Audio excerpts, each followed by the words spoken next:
pray with me just a moment?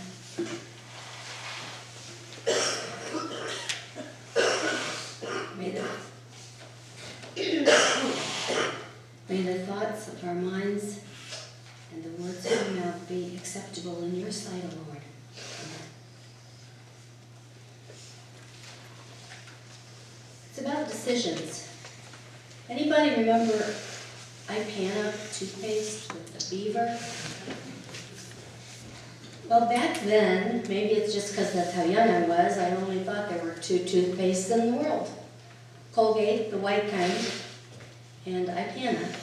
And of course I wanted Ipana because of the beaver, because I was only little. Today, have you tried to buy toothpaste lately? Oh my gosh. Well, finally I get down, okay, I will consider one of the ones that have baking soda. I want something to whiten my teeth. Oh my gracious, there's still 20 or 30 different kinds. And even if you just go with one brand, there's still half a dozen decisions to make. It's a wonder I have toothpaste in the cupboard at all. That I didn't just walk away and say, okay, I'll use a washcloth or something. I'm not going to use toothpaste, but I finally chose one. It's the same when we go to McDonald's and we try to buy just a cup of coffee, please. What would you like, black, or do you want cream with flat, or do you want caramel in it, or mocha in it, or do you want caramel and mocha in it, and even do you want it hot, or do you want it iced? I mean, we have so many decisions, it's a wonder we can get up in the morning. And sometimes we just fall back on our old, comfortable favorite things. Just give me a cup of black coffee, would ya? Well, there are changes every day, and we're on the precipice of some pretty big changes, as the Israelites were in the scripture today. They've just left slavery, years of slavery, and they're beginning to think maybe they shouldn't have done that. Now they're standing on the edge of the promised land. They can see it right over that hill, just over that river. But do they want to go there? And they send 12 spies. Now they all come back and they're all in agreement. There's just wonderful fruit over there, and milk and honey flow. And they hold up this great big huge cluster of grapes, and it's as tall as any of the tallest people in the Israelites. But then they start talking about what else they found. And they talk about the fierce people and the giants and all the things that could stop them from living a productive life in the promised land. Now 10 of them say, we'll never get over this. This is too much challenge for us. Let's just wander the desert for a while, or maybe even go back to Egypt and be slaves. And 2 of them say, Caleb and Joshua, they say, you know, I think what we need to do is trust in God. He's proved to be trustworthy in the past. He's brought us through some horrible times in the past. He even brought us out of Egypt, which at the time we thought was a pretty good thing. Can we focus on Him and continue ahead into the promised land? Well, we know what happened. Those 10 overrode the 2 among the people that were there to make a decision, and they wandered for 40 more years in the desert. And the promised land had been so close. But they lost their focus for a while. They lost their strong, hallowed ground. They forgot about God, that He could help them through this. Now that's something that we go through every day. And when we listen to the prayers and the concerns this morning, we heard some of those same trials that we're up against every day. We can say, this is more than I can handle, and dig ourselves a little hole and hide in it. Go back to bed and pull the covers up over our head like we did when we were young and we didn't want to go to school. Or we can say, God, I can't get through this without your help.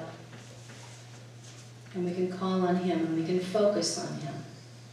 And remember that he has a better plan than we can see.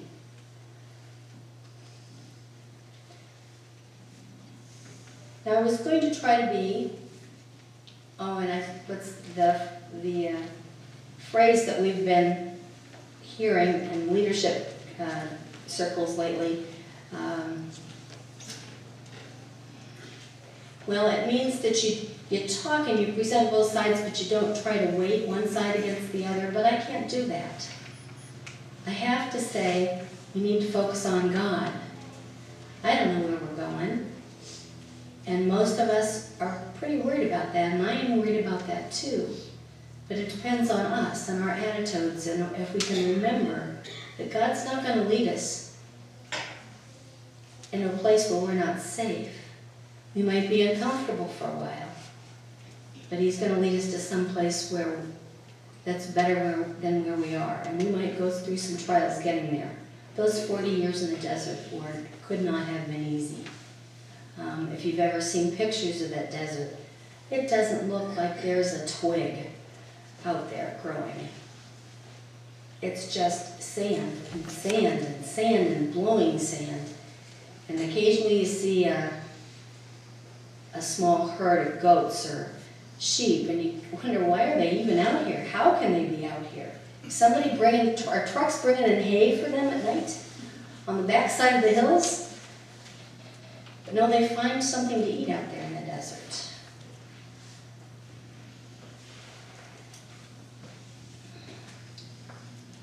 And we need to trust in God to get us through our desert periods in our life. And I know that many of us have been through those tough times in our personal lives and in our communities. And we know that we've trusted in God in the past. And if we can bring that memory to the forefront and trust in him again. That first hymn, when we picked that out in worship committee, I thought, yeah, that's a nice hymn, let's do that one. But hearing it sung this morning and listening and reading the words, that's the perfect hymn to have right there. When you start to falter and you think, oh, I'm not going to get through this next meeting, I'm not going to get through this next day, pull out that hymn. And it talks about the hard times that we go through, and it talks about the milk and honey that flow freely in the promised land. And it gives us a reminder that God's there to help us through to that other side.